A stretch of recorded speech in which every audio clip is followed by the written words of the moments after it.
ప్రశ్న రావణ్ణి కొత్తగా ఉప్మా చట్టం ఇడ్లీ చట్టం ఒకటి తీసుకొచ్చి అరెస్ట్ చేసి జైలుకి పంపించడం జరిగింది.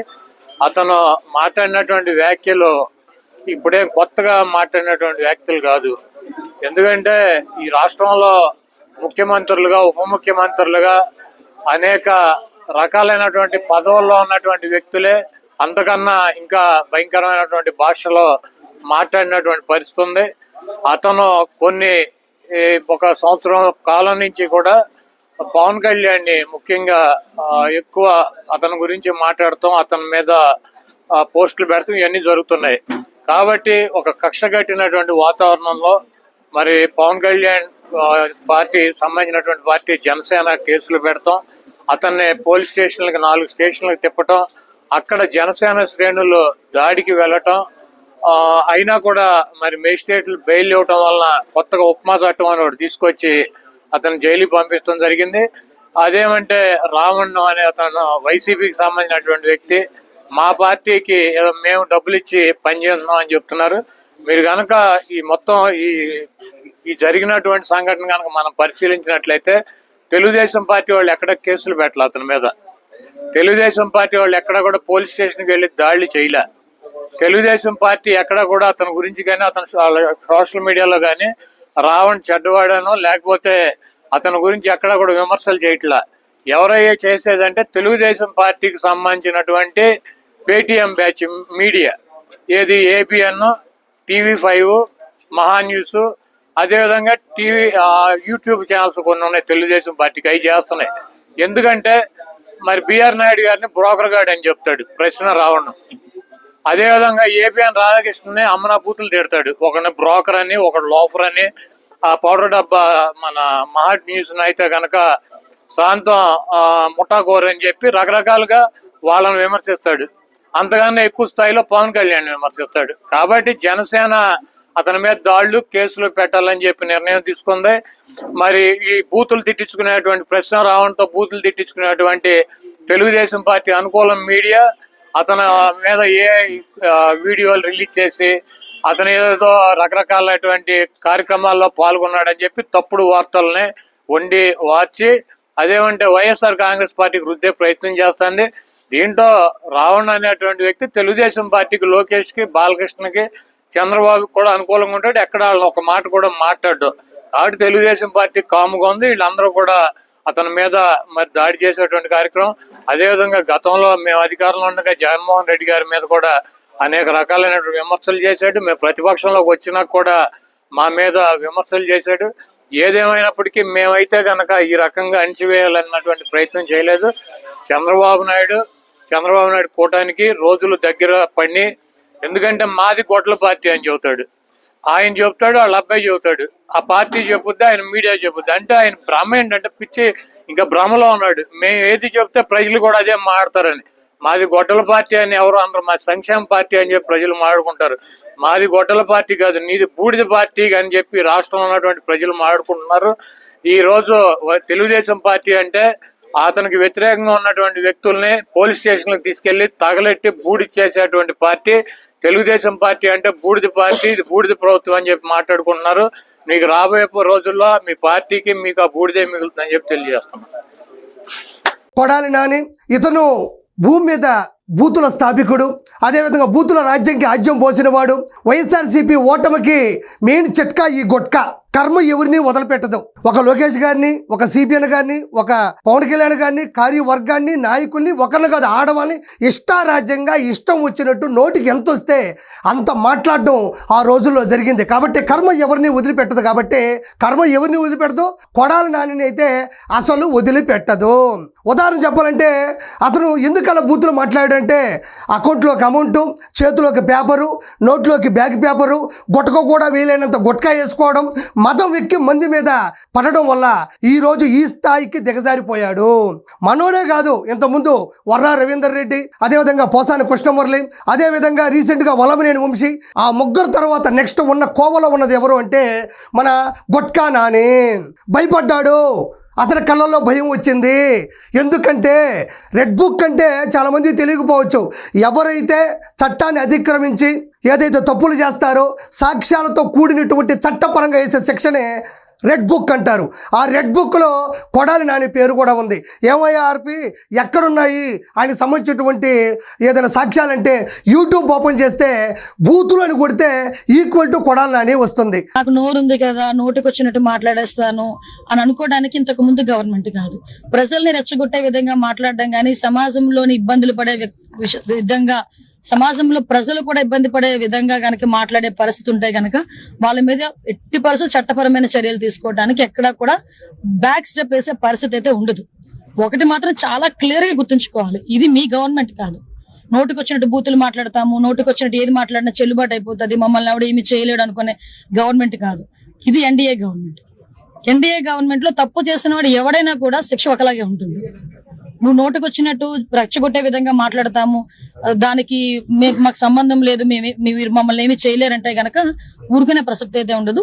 లీగల్ గా అడ్వైస్ తీసుకుంటాము, డెఫినెట్ గా చట్టపరమైన రప్పరప్ప అంటే చూస్తూ మేము ఊరుకోం. ఎర్ర బుక్ దాని పని చేసుకుంటూ వెళ్తుందని ఈ సభాముఖంగా ఆ కుర్ర బ్యాచ్ కి హెచ్చరిక జారీ చేస్తున్నా. ప్రజాప్రభుత్వం 2 ఏళ్ల పాలనలో సుపరిపాలన అందించాం. అన్ని చేశామని కాలు రెగరేసుకుని మేము తిరగట్లేదు. కానీ ఎన్ని ఆర్థిక ఇబ్బందులున్నా ఇచ్చిన హామీలకు పద్ధతి ప్రకారం నిలబెట్టుకుంటూ వెళ్తున్నాం. ఎవరు ఊహించిన విధంగా అధికారంలోకి వచ్చిన వెంటనే 4,000 రూపాయలు వృద్ధులకి పెన్షన్ ఇస్తున్నాం. వికలాంగులకి 6,000 రూపాయలు బెడ్కే పరిమితం అవుతే 15,000 రూపాయలు పెన్షన్ ఇస్తున్న ఏకైక ప్రభుత్వం ఆంధ్ర రాష్ట్రంలో ఉన్న ఎన్డీఏ ప్రభుత్వం. అంతేకాదు మూసేసిన అన్న క్యాంటీన్లు తిరిగి ప్రారంభించాం. డిఎస్సి ద్వారా 16,000 టీచర్ పోస్టులు భర్తీ చేశాం. 6,000 కానిస్టేబుల్ పోస్టులు భర్తీ చేశాం. ఏకంగా మన జాబ్ క్యాలెండర్ విడుదల చేసి సంవత్సరం పూర్తయ్యే లోపల 10,000 ఉద్యోగాలు కూడా భర్తీ చేసే బాధ్యత ఎన్డీఏ ప్రభుత్వం తీసుకుంటుంది. ఏకంగా చేనేత సోదరులకి హ్యాండ్లూమ్ ఉంటే 200 యూనిట్ల కరెంట్ ఉచితంగా ఇస్తున్నాం. పవర్ లూమ్ ఉంటే 500 యూనిట్ల కరెంట్ ఉచితంగా ఇస్తున్నాం. ఆటో డ్రైవర్ల సేవలో ఆదుకున్నాం. మత్స్యకారుల సేవలో మత్స్యకారులను ఆదుకున్నాం. స్త్రీ శక్తి పేరుతో మహిళలకి బస్సులో ఉచితంగా ప్రయాణించే హక్కు కూడా ప్రజాప్రభుత్వం కల్పించింది. దీపం పథకం ద్వారా ఉచితంగా గ్యాస్ సిలిండర్లు కూడా మా తెలుగింటి ఆడబడుచులకి పంపిస్తాం కూడా జరుగుతుంది. ప్రజాప్రభుత్వం నినాదం ఒకటే, ఒకే రాష్ట్రం ఒకే రాజధాని కానీ అభివృద్ధి వికేంద్రీకరణ.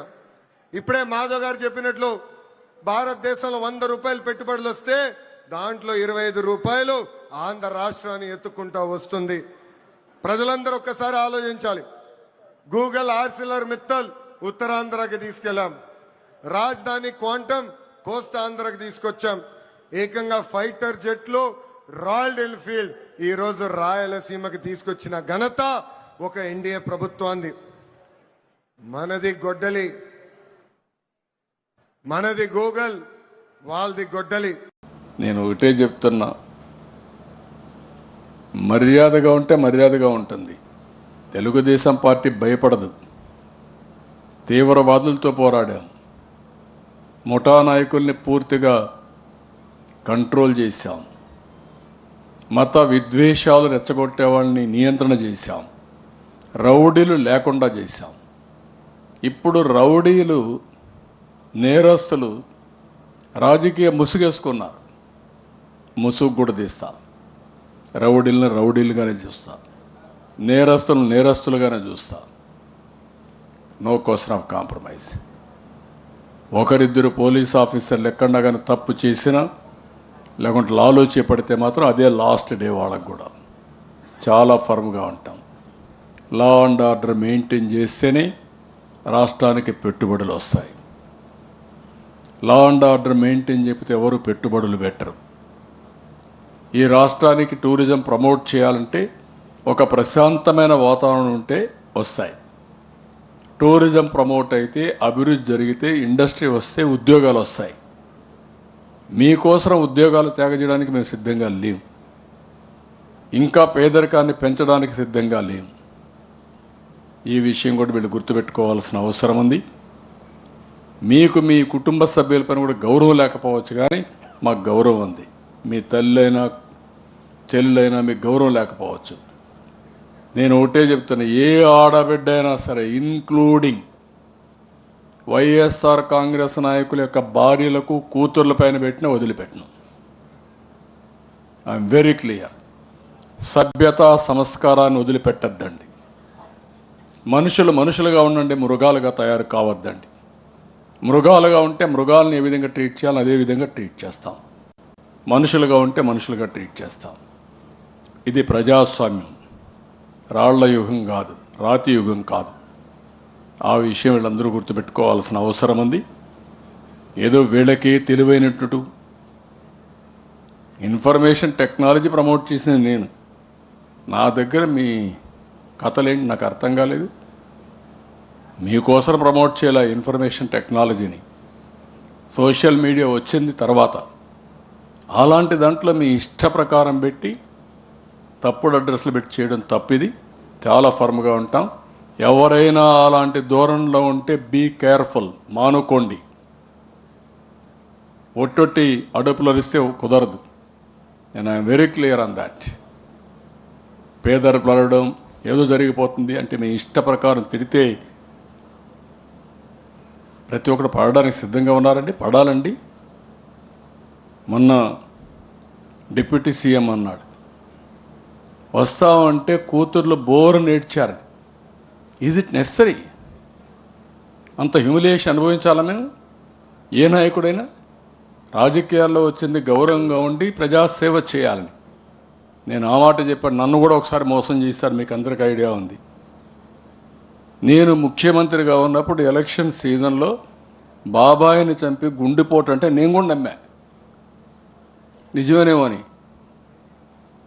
అది ఆ సాక్షి పేపర్లో వేసి తర్వాత అది గుండెపోటు కాదు గొడ్డలి వేటు అని తెలిస్తే సాయంత్రానికి తెల్లవారి మళ్ళీ ఆ పేపర్లో నారాసుర రక్త చరిత్రని సానుభూతి సంపాదిస్తారా మీరు? నేను ఆ రోజు లోపలేసుంటే ఏమైంది అందరినీ? అదే నేను చేసిన తప్పు. అది నా మంచితనం. ఆ మంచితనాన్ని దుర్వినియోగం చేయాలనుకుంటున్నారు. కబద్దార్, జాగ్రత్తగా ఉండండి. ఎవరిని వదిలిపెట్టాం. తప్పును తప్పుగా చూస్తాం. తప్పు చేసిన వాళ్ళు మాత్రం శిక్షించి తీరుతాం, పనిష్ చేసి తీరుతాం. ఎవడైనా ఈ రాష్ట్రంలో తమాషా అనుకుంటే మాత్రం నో తమాషా. అలాంటి గుర్తుపెట్టుకోమని హెచ్చరిస్తాను.